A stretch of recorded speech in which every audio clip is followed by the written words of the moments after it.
So, andito nga pala ako sa World Trade Manila dito sa Hair Asia. So, kung hindi ka nga naman hairstylist dito o hindi ka manager o hindi ka isang freelancer o hindi ka rin naman isang employee, ay talaga namang lahat ng taong makikita mo dito ay may pagmamahal po sa art. Ayan. So, bago po tayo papasok sa loob ng Hair Asia, ay syempre kakain muna tayo. Ayan. So, ano nga bang makikita dito sa loob ng Hair Asia? So, marami nga pong mga kaganapan dito at dito mo nga po makikita lahat ng mga iba't ibang klase ng produkto ng pagpapaganda. So, ayan. Mag-explore tayo dito sa loob ng Hair Asia. Kaya naman, kung may bala kayo guys or mga sis na magpatayo ng sarili yung business like salon and everything, ay pwede po kayong mamasyal dito sa Hair Asia sapagkat nag-o-offer po sila dito ng mas mababang presyo compared po sa ibang mga market. Lahat na ng mga product dito ay makikita nyo. Mula sa hair hanggang sa nails, hanggang sa mga gamit at mga anik-anik ay nandito na nga po. So, andito nga si Ma'am Dorothy, yung ating na-meet sa ating acrylic nails ay dito ko nga rin po na-meet. Sino-showcase ng Hair Asia ang hair colors. Maraming mga competition na nagaganap dito sa Hair Asia, hindi lamang po yung pagbebenta ng mga iba't ibang klase ng product.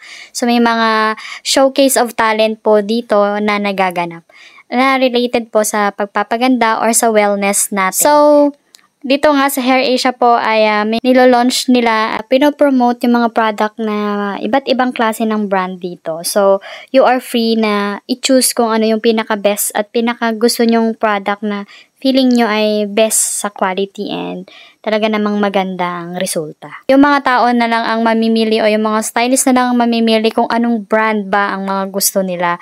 So, napakadaming brand po dito. Kung gusto nyo pong makita minsan, ay bisitahin nyo po ang World Trade at meron po ulit magaganap na Hair Asia this coming November 2024 at invited po lahat ng mga salon owners na gusto pong bumisita at matry ang mga produkto dito.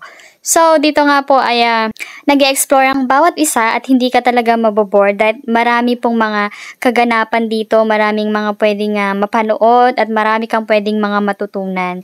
So, yung mga nandito po ay may mga kanya-kanyang competitor ng mga bawat salon at nagko-compete po yan sila. And every time na may mga Hair Asian ganito ay given na po yung mga ganitong kompetisyon.